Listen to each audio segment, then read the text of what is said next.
Видим френа как е. Според мен е 0 на 0.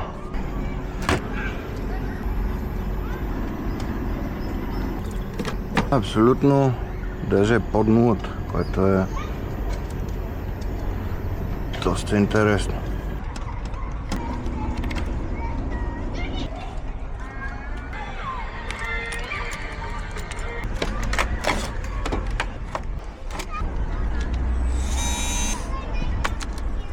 Перфектен конус.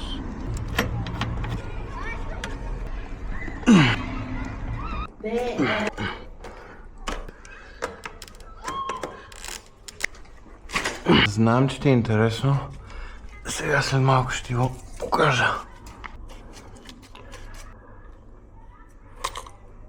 Ето го, проблемния конус. Това е напълно достатъчно да изпусне френа.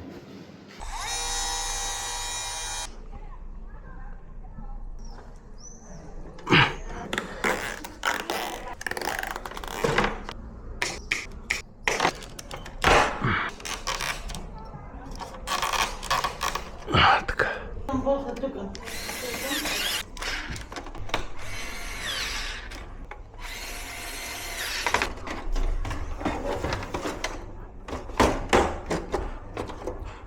Дори при смяна на конус или каквото е по френовата система се вакуумира.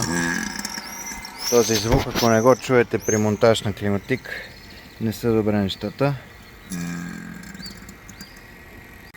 Затваряме системата. Спираме вакуума.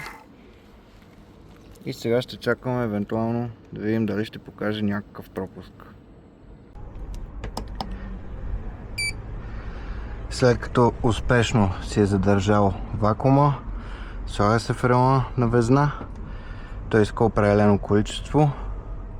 В този случай е 1 кг.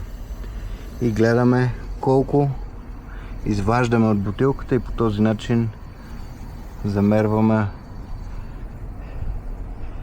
какво количество сме заредили. Бавно се прави, няма нужда да бързаме.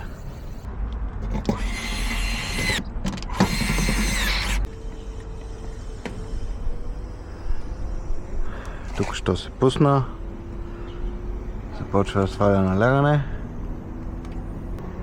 В момента го форсираме малко на 18 градуса, но искам да видя какво ще направи точно. 7 бара. Прекрасно.